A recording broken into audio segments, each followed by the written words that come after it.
పెద్దపల్లి జిల్లా రామగుండంలో బీఆర్ఎస్ శ్రేణులు ఆందోళనకు దిగారు. ప్రభుత్వానికి వ్యతిరేకంగా నినాదాలు చేస్తూ రోడ్డుపై బైఠాయించి ధర్నా చేపట్టారు.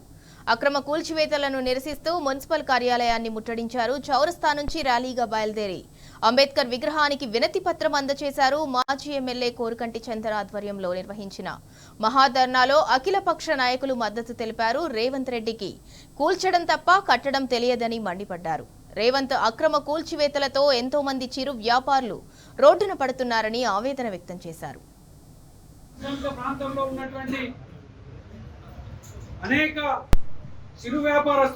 మంది చిరు వ్యాపారస్తులను రోడ్డు మీద పడేసి అనేక మందిని నిరాశ్రయులను చేసి అనేక మందికి ఆస్తి నష్టం కలిగించి ఒక్కరికి కూడా ఉపాధి చూపించుడు కానీ నష్టపరిహారం ఇప్పించుడు కానీ పునరావాసం కల్పించుడు కానీ ఏది కూడా చేయనటువంటి ఈ యొక్క కాంగ్రెస్ పాలన రామగుండంలో మక్కన్ సింగ్ ఎమ్మెల్యేగా చేస్తున్నటువంటి ఈ యొక్క పాలనను నిరసిస్తూ ఈ యొక్క రామగుండం నియోజకవర్గంలో ఉన్నటువంటి అన్ని పార్టీలు అన్ని ప్రజా సంఘాలు అన్ని అయిన కూడా ఒక్కటైనటువంటి సందర్భం.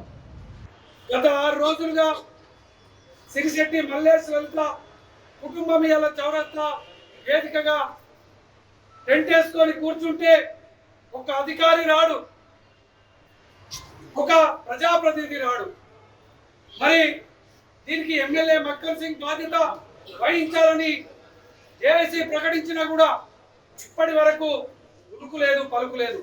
అందుకోసమే ఈ రోజు నుండి జేఏసీ ఉద్యమ కార్యాచరణను చేపట్టినటువంటి నేపథ్యంలో ఈ యొక్క మున్సిపల్ కార్యాలయం ముందు ఈ యొక్క మహాధర్నా కార్యక్రమము నడుస్తున్నటువంటి యొక్క సందర్భంగా మేము ఒక్కటే డిమాండ్ చేస్తా ఉన్నాం. ఈ రామగుండం పారిశ్రామిక ప్రాంతంలో సిరిశెట్టి మల్లేష్ కుటుంబాన్ని వెంటనే ఆదుకోవాలి, ఆ కుటుంబానికి న్యాయం చేయాలి.